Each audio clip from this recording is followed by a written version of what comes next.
मैं आज प्रधानमंत्री नरेंद्र मोदी जी से कहना चाहती हूं, ईडी के रेड के बाद मनी लॉन्ड्रिंग के अक्यूज्ड कंपनियों का सबसे ज्यादा पैसा भारतीय जनता पार्टी के पास चंदे के रूप में आया है, इलेक्टोरल बॉन्ड्स के रूप में आया है। जो पैसा ईडी के पास आया है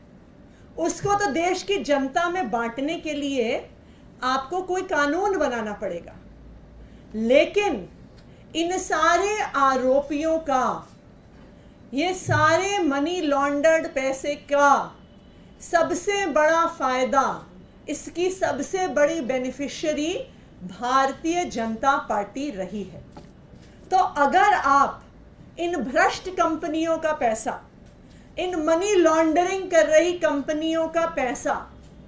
देश की जनता में बांटना चाहते हैं, जनहित में बांटना चाहते हैं, तो मैं आपसे आग्रह करूंगी कि जो 41 ऐसी कंपनियां हैं जिन पर आईटी की रेड हुई, जिन पर सीबीआई की रेड हुई, जिन पर इन्फोर्समेंट डायरेक्टोरेट की रेड हुई और जिन्होंने 2741 करोड़ रुपए का चंदा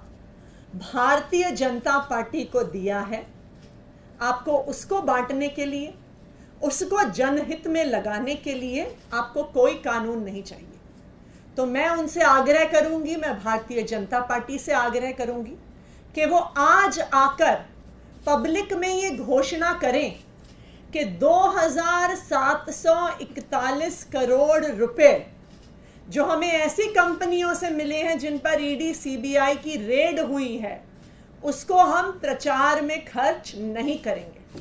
उसको हम चुनाव में खर्च नहीं करेंगे, उसको हम देश की जनता में बांटेंगे, हम किसी चैरिटी में देंगे, हम स्कूल बनाने के लिए, अस्पताल बनाने के लिए गरीबों को देंगे। उदाहरण के तौर पे, और ये सब जानते हैं कि एक एक करके जिन जिन कंपनियों पर सीबीआई ईडी ने रेड किया, उन्होंने कुछ दिन बाद इलेक्टोरल बॉन्ड खरीदे और भारतीय जनता पार्टी को पैसा दिया। सबसे पहले और सबसे नामी